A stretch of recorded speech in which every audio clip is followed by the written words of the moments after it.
எடப்பாடி சூப்பரான ஆளுங்க. மனுஷன் எவ்வளோ ப்ரெஷரில் இருந்தாலும் நான் எடப்பாடிக்கு பெரிய எதிரி. ஆனால் இதில் சின்சியர் சல்யூட்டுங்க எடப்பாடிக்கு. Hats off man. ஒரு பிஜேபியை நொறுக்கி எடுத்திருக்காரு பாருங்க. வெறும் 28 சீட்டு. காங்கிரஸ் ஒன்றுத்துக்கு இல்லாத கட்சி தமிழ்நாட்டில். இப்போ நீங்கள் நேஷனல் பார்ட்டி 2 எடுத்துக்கணும். பிஜேபி 1, காங்கிரஸ் 1. பிஜேபி எவ்வளோ ஆட்டம் போடுறாங்க தமிழ்நாட்டில். காங்கிரஸ் ஆட்டம் ஏதோ கேள்விப்பட்டோமா? அண்ணாமலை எதிர்த்து ஏதோ ஒரு போராட்டம் பார்த்தோமா? பாஜக எதிர்த்து ஏதோ ஒரு போராட்டம் பார்த்தோமா? சிக்னிஃபிகண்டாக எதுவுமே பார்த்தோமா? ஒன்றுத்து இல்லாத ஒரு கட்சி டிஎம்கே கிட்ட இருந்து 28 சீட்டு வாங்குது. போன தைட்டு சேர்ந்து 3 சீட்டோட எக்ஸ்ட்ரா வாங்குது. 1% ஓட்டு இல்லைங்க காங்கிரஸுக்கு இங்கே தமிழ்நாட்டில். எதுக்கு தான் டிஎம்கே அதை தலை மேலே போட்டு இவ்வளோ ஆடிட்டு இருக்குன்னு தெரில. ஸ்டாலினால் நெகோஷியேட் பண்ண முடியல. பட் எடப்பாடி செம்ம நெகோஷியேட்டருங்க.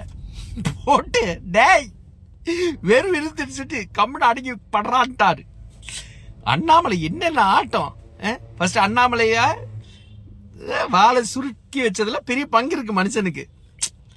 அதெல்லாம் அன்பீட்டபிள் எடப்பாடி. Super Johnny. இவ 28 சீட்டு என்னென்ன பேசுதுங்க இந்த பிஜேபிக்காரங்க. இந்த 28 சீட்ல எவ்வளோ சீட் வந்துட போகுது? போன எலெக்ஷன்லயும் அப்படித்தான் 4 எம்எல்ஏ தான் வந்துச்சு அவங்களுக்கு. அது கொஞ்சம் முன்ன பின்ன இருந்தால் அது 4 வந்திருக்காது.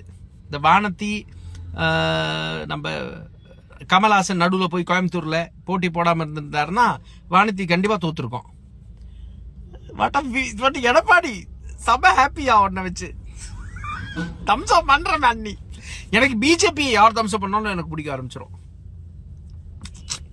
சூப்பர். அது டிஎம்கே தோக்கடிச்சா சந்தோஷம் எலெக்ஷனில். ஏன்னா டிஎம்கேனால தான் தோக்கடிக்க முடியுது இப்போ இருக்கிற ஸ்ட்ரென்த்தில் பாஜகவை. ஸோ டிஎம்கேக்கு சப்போர்ட் பண்ணி ஆகணும். இப்போ எடப்பாடி இப்படி இன்டெரக்டாக தோக்கடிச்சிருக்காரு. ஸோ நம்ம எடப்பாடிக்கும் சப்போர்ட் பண்ணுறோம். எனக்கு டிஎம்கே ஏடிஎம்கேக்கு சப்போர்ட்டுங்க தமிழ்நாட்டில். மீது எந்த கட்சிக்கும் சப்போர்ட் இல்லை. பிஜேபி அலைன்ஸில் போயிருக்காரா? ஸோ அதனால வாய்ப்பு இல்லை. But Edappadi you admiration boss. செம்ம அடி பாட்டா பாட் பாட் பாஜக அடி உழுதுருச்சுட்டு போட்டு கொடுக்கு.